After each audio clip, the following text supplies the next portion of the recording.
यदि आप सचमुच मुझे अपनी जीवन संगिनी बनाना चाहते हैं तो एक शर्त है, आप मेरे किसी भी कार्य में हस्तक्षेप नहीं करेंगे।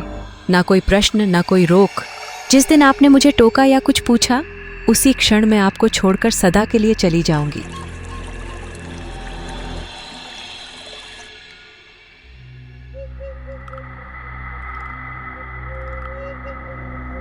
यह क्या कर रही हो गंगा? यह तो हमारा पुत्र था। ये कथा है उस समय की जब हस्तिनापुर का सिंहासन राजा शांतनु के सुशासन से चमक रहा था। राजा शांतनु न केवल एक वीर योद्धा थे, बल्कि प्रकृति प्रेमी भी थे। राजा शांतनु समय मिलने पर दूर दूर तक शिकार खेलने जाया करते थे। एक दिन वे ऐसे ही अवसर पर गंगा तट पर जा पहुंचे। तभी उनकी दृष्टि एक रूपवती कन्या पर पड़ी, जिसकी आभा किसी देवी से कम न थी। यह स्त्री इतनी दिव्य, इतनी सुंदर, जैसे स्वयं प्रकृति ने इसे गढ़ा हो। मेरा हृदय क्यों इस ओर आकर्षित हो रहा है? राजा समझ चुके थे, ये कोई साधारण नारी नहीं थी, बल्कि स्वयं गंगा थी, जल की देवी, स्वर्ग की पुत्री। राजा का मन उस क्षण मोहित हो गया। उन्होंने उसी पल निश्चय कर लिया, ये स्त्री ही उनकी जीवन संगिनी बनेगी। हे देवी, आपके दर्शन ने मेरे जीवन को धन्य कर दिया। यदि यह मेरे पूर्व जन्मों के पुण्य का फल है, तो मैं चाहता हूँ कि आप मेरी अर्धांगिनी बने। क्या आप मुझे यह सौभाग्य देंगी? राजन, यदि आप सचमुच मुझे अपनी जीवन संगिनी बनाना चाहते हैं तो एक शर्त है, आप मेरे किसी भी कार्य में हस्तक्षेप नहीं करेंगे। ना कोई प्रश्न, ना कोई रोक। जिस दिन आपने मुझे टोका या कुछ पूछा, उसी क्षण मैं आपको छोड़कर सदा के लिए चली जाऊंगी। राजा शांतनु उस समय प्रेम में इतने डूब चुके थे कि उन्होंने बिना क्षण भर सोचे हा कर दी। उनकी आंखों में अब सिर्फ एक सपना था, गंगा के साथ जीवन बिताने का। और फिर साक्षात गंगा धरती के इस वीर योद्धा की रानी बनी। उनके मिलन ने स्वर्ग और पृथ्वी को जोड़ दिया। समय अपनी गति से बहता रहा, जैसे गंगा की धारा, अविरल, शांत, परंतु भीतर से रहस्यमयी। राजा शांतनु और गंगा का जीवन मानो किसी दिव्य यात्रा पर निकल चुका था। राजमहल में आनंद का वातावरण था, क्योंकि महारानी गंगा गर्भवती थी। और फिर एक शुभ दिवस पर महल में गूंज उठी शिशु की प्रथम किलकारी। राजा शांतनु के हृदय में एक नई उमंग जागी। वे उस बालक को देखने को आतुर थे, जिसके आने से उनके जीवन में पूर्णता आने वाली थी। जब पूरा महल विश्राम कर रहा था, गंगा चुपचाप अपने शिशु को लेकर महल से बाहर निकली। कोई आभास तक न हुआ कि वो कहाँ जा रही है। पर एक व्यक्ति था जो ये सब देख रहा था, राजा शांतनु। उनके मन में आशंका थी और दर्द भी, पर वचन का बंधन उन्हें रोक रहा था। वो चुपचाप गंगा के पीछे पीछे चल पड़े, बिना आहट के, बिना रोके, बस देख पाने की तड़प लिए। गंगा देवी अपनी गोद में उस नवजात को लिए चल रही थी। उनके चेहरे पर न करुणा थी, न प्रसन्नता, बस एक अजीब सी निश्चलता।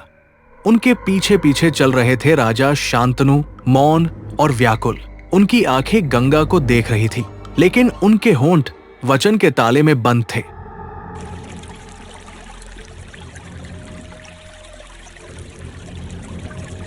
हे देवों की इच्छा से उत्पन्न बालक, तेरा यह जीवन क्षणिक था। लौट चल उस लोक में जहां तेरा सत्य स्वरूप प्रतीक्षा कर रहा है।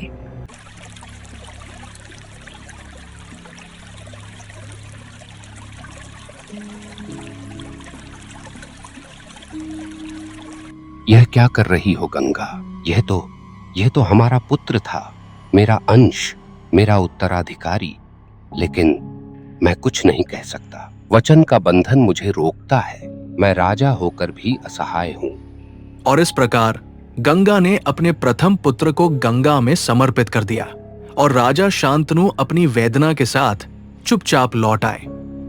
केवल एक बात उनके भीतर जलती रही कि गंगा ने ऐसा क्यों किया।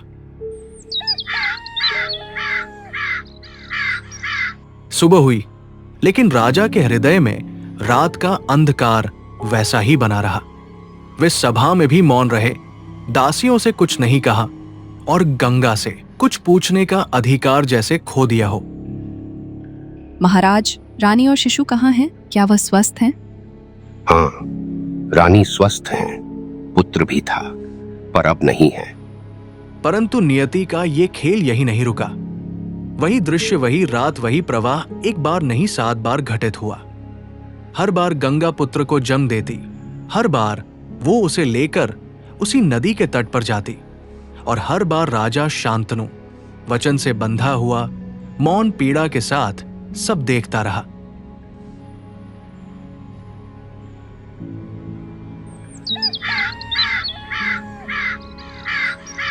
सात पुत्रों के विलयन के बाद गंगा फिर एक बार मां बनी, और उस अंधेरी रात जब आकाश में कोई तारा तक न था, राजा शांतनु का दिल बार बार धड़क रहा था।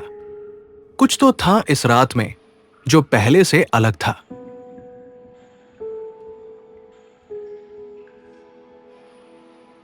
नहीं, अब और नहीं। 7 बार मैंने देखा, 7 बार सहा, पर अब 8वीं बार मैं मौन नहीं रह सकता। यह मेरा पुत्र है, मेरा उत्तराधिकारी, मेरा खून।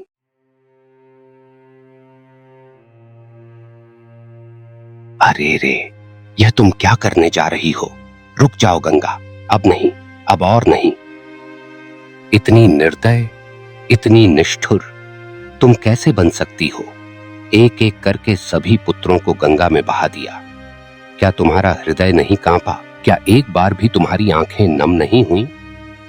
मैं जानता हूं, मैंने वचन दिया था, पर आज मैं एक पिता बनकर खड़ा हूं। राजा नहीं, मैं तेरे पास अपने एक बेटे की भीख मांगता हूं। मुझे मेरा पुत्र चाहिए। आखिर तुम हो कौन? मैं स्वर्ग की गंगा हूँ। देवलोक से इस धरती पर आई थी, एक वचन निभाने, एक दंड पूरा करने। 7 बालक वसुओं के रूप में जन्मे थे, जिन्हें शाप से मुक्ति दिलानी थी। तुमने मेरे कर्म में बाधा डाल दी शांतनु। तुमने प्रतिज्ञा भंग कर दी है। गंगा, स्वर्ग की, वसुओं का दंड, यह सब तो मेरे समझ के बाहर है। राजन, यह शरीर नश्वर है, पर आत्मा अमर। तुम्हारे वे 7 पुत्र कोई साधारण जीव नहीं थे। वे थे अष्टवसु, स्वर्ग के तेजस्वी देवता। एक बार उन्होंने महर्षि वशिष्ठ की कामधेनु चुरा ली थी। उनके इस कर्म से क्रोधित होकर वशिष्ठ ने उन्हें शाप दिया कि वे पृथ्वी पर जन्म लेंगे। अष्टवसु आकाश में विचरण करने वाले दिव्य प्राणी।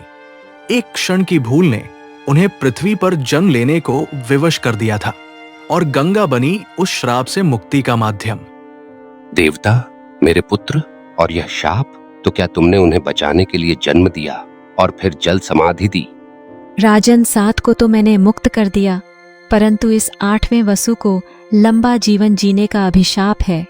मैं देवव्रत नाम देकर इसे भविष्य के श्रेष्ठ राजा के रूप में तैयार करके उचित समय पर तुम्हें वापस लौटाऊंगी। इतना कहते ही गंगा अपने 8वें पुत्र के साथ अंतर्धान हो गई। देवव्रत वशिष्ठ मुनि द्वारा वेदों और अन्य धर्म ग्रंथों का उच्च ज्ञान प्राप्त करने लगा।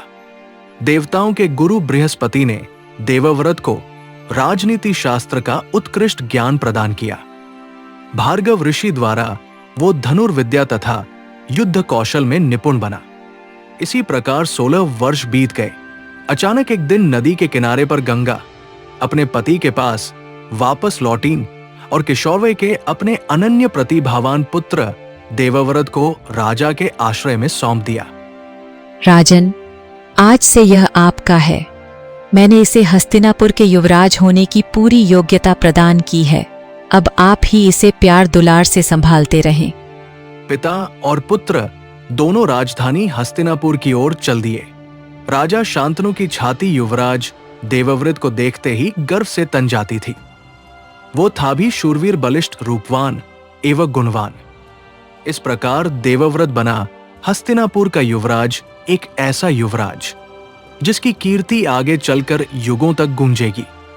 परंतु विधाता की लेखनी कुछ और ही लिखने जा रही थी। आने वाला था वो मोड़ जो देवव्रत को बना देगा भीष्म।